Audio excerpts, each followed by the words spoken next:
തദ്ദേശ തെരഞ്ഞെടുപ്പ് തോൽവിക്ക് പിന്നാലെ ചേർന്ന CPM തിരുവനന്തപുരം ജില്ലാ കമ്മിറ്റി യോഗത്തിൽ രൂക്ഷ വിമർശനം. ശബരിമല സ്വർണ്ണക്കൊള്ള തിരിച്ചടിയായി എന്ന് ജില്ലാ കമ്മിറ്റി. അയ്യപ്പ സംഗമത്തിൽ മുഖ്യമന്ത്രി വെള്ളാപ്പള്ളിക്കൊപ്പം എത്തിയത് ശരിയായില്ല എന്നും അംഗങ്ങൾ വിമർശിച്ചു. ശബരിമല വിവാദം തിരിച്ചടിയായില്ല എന്ന് സംസ്ഥാന സെക്രട്ടറി MV ഗോവിന്ദൻ ജില്ലാ കമ്മിറ്റി യോഗത്തിലും ആവർത്തിച്ചു. തദ്ദേശ തെരഞ്ഞെടുപ്പിൽ തിരുവനന്തപുരം കോർപ്പറേഷനിൽ ഉൾപ്പെടെയുണ്ടായ തിരിച്ചടി വിലയിരുത്താനാണ് CPM നേതൃയോഗങ്ങൾ ചേർന്നത്. 2 ദിവസമായി ചേർന്ന സെക്രട്ടേറിയറ്റ് കമ്മിറ്റി യോഗങ്ങളിലാണ് രൂക്ഷമായ വിമർശനം അംഗങ്ങൾ ഉയർത്തിയത്. ശബരിമല സ്വർണ്ണക്കൊള്ള തിരിച്ചടിയായെന്ന് ജില്ലാ സെക്രട്ടറി V. ജോയ് അവതരിപ്പിച്ച റിപ്പോർട്ടിൽ പറയുന്നു. ആഘാതം തിരിച്ചറിയാൻ കഴിയാതെ പോയിയെന്നും റിപ്പോർട്ടിൽ സെക്രട്ടറി ചൂണ്ടിക്കാട്ടി. ഇതിനെ ജില്ലാ കമ്മിറ്റി അംഗങ്ങളും പിന്തുണച്ചു. ആഗോള അയ്യപ്പ സംഗമം സംഘടിപ്പിച്ചതിൽ തെറ്റില്ല. എന്നാൽ യോഗി ആദിത്യനാഥിന്റെ സന്ദേശം വായിച്ചതിന്റെ രാഷ്ട്രീയം എന്തെന്നും അംഗങ്ങൾ ചോദിച്ചു. വെള്ളാപ്പള്ളിയുടെ മുസ്ലിം വിരുദ്ധ പരാമർശത്തെ വിമർശിച്ച അംഗങ്ങൾ മുഖ്യമന്ത്രി വെള്ളാപ്പള്ളിയുമായി കാറിലെത്തിയത് തെറ്റായെന്നും വിമർശിച്ചു.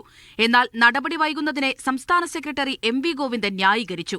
പത്മകുമാറിനെതിരെ നടപടിയെടുക്കാത്തത് കുറ്റത്തിൽ വ്യക്തത വരാത്തതുകൊണ്ട് എന്നായിരുന്നു സംസ്ഥാന സെക്രട്ടറിയുടെ മറുപടി. തിരുവനന്തപുരത്തെ പാർട്ടിയിൽ വിഭാഗീയത നിലനിൽക്കുന്നു എന്നായിരുന്നു കോർപ്പറേഷൻ മേയർ സ്ഥാനത്തേക്ക് പരിഗണിച്ച SP ദീപകിന്റെ വിമർശനം.